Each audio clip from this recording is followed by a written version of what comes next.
So head this way for me, a little bit of a 45.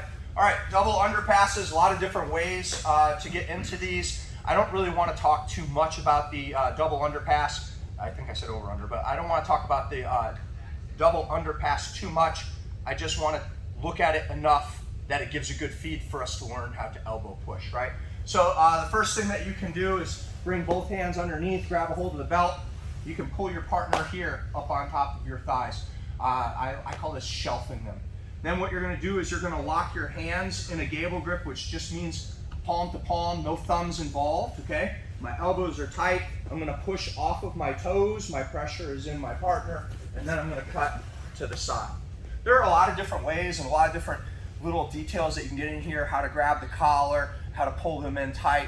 I don't care about any of those things today. I just simply want you to come knees on the floor, grab a hold of the belt, shelf them, come in close around the belt, gable grip, right? I'm pulling in, I'm pushing off of my toes, I'm turning my shoulders, and it is okay to open your hands right there, okay? Like I said, just a good feed. One more time, head towards the camera.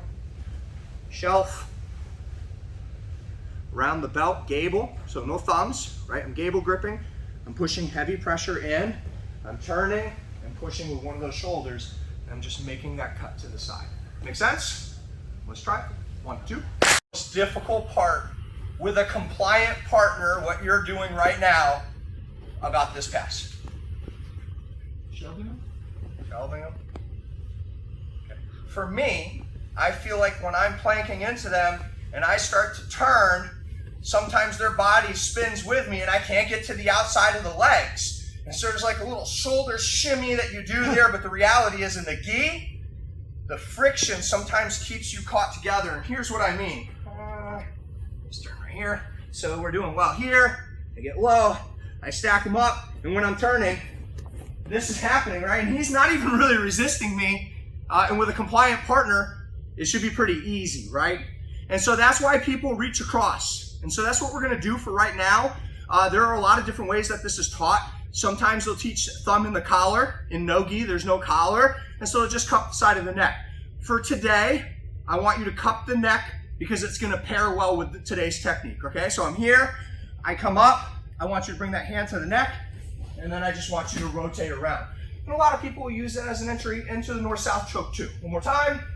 So I'm here, I shelf them up, I get control, tight, I reach across, and then I rotate. Make sense? No Three Stooging people. That means don't poke them in the eyes. Let's get it. 1, 2. Through all of the belts, people hate getting stacked. Like, there's no one that's like, I like it. There are some young and flexible people that are like, I don't mind it, but I don't know anyone that's like, let me start by getting stacked, right? It's a bad position. Yeah, 15 years ago, some people were playing inverted guard that way, but not good. We figured it out. Not good. So facilitating the pass or getting out of that crunch position should be a top priority. Which is your primary passing set? This way? Okay, cool. So the elbow push comes in really great here. So he shelves me up. Oh my God, freaks. When he starts to get me here, it's not a mystery about what's going to happen, right? He's going to try and pass, right? So his arms are below my knees, and I have to look and see which way he's going to turn. The good news is it's not a really fast and dynamic pass, so take 2 steps, freeze. I know which way he's going, guys. Right? A lot of people will try and do this. This is not going to stop the pass. He can sit through, start coming out to the inside of your bicep. This isn't going to solve the problem. So what I want you to do is start putting up a little bit of upward pressure, and I want you to bring your hand to the back of the elbow. What you'll notice, walk back that way a little bit. What you'll notice is the back, tuck your elbows. The elbows are tucked, and it's tough to get here. But the more he walks around, keep walking, the elbow becomes easy to access the further he goes around. Go back. So we need to get to the back of the elbow, not on the outside, the back of it. There's like that process that sticks out. So as he starts to come around, my goal is going to be to push his arm past my knee and then come up on my side. A good training partner will keep running north-south, and you'll go straight up to turtle. Now, you might get caught in turtle here. That might happen. but you're not getting crushed on the bottom. And there are a lot of really great dynamic turtle movements that we can do. Looks like we'll have time to do them, but don't stop with them on their knees behind you. You got to keep going all the way up to turtle. So without Marty, if I'm here and he stacks me up, I get control, he starts to turn, I'm gonna push, I'm gonna frame, I'm gonna move my hips back, I'm gonna come up. Let's look at the other angle here. So without Marty, one more time. Right, so he starts to pass, I'm pushing on the elbow, I'm building a base, and look at how I'm threading it and pulling that leg underneath, and I'm coming to turtle. Again. All right, he got me. This is a pro. Oh, all right, he starts to turn, I build that base, and all the way up. That makes sense? Timing is important. The good news is you're gonna have a good slow transition because they're gonna be trying to crush your soul. Let's try it. 1, 2.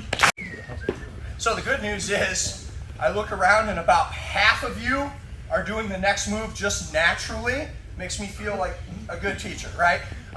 Once you understand how to flow with and move with the elbow push, it still leaves you in a pretty dominant position, right? They turtle down, at minimum you're probably gonna get an advantage, but then they have to immediately move, right? I wanna look at how to ride the elbow push because as elbow pushes become more prevalent, not just from the double underpass, but anywhere that they can elbow push, if you understand how to turn your body and jump to the other side, it can look good, and I like looking good, but it's super effective too, okay? Marty, you're on bottom. So to break it down, right, everyone's doing a really great job here. We're doing a great job here. I'm coming here and he starts to push. When he pushes, I want you to reach with that hand.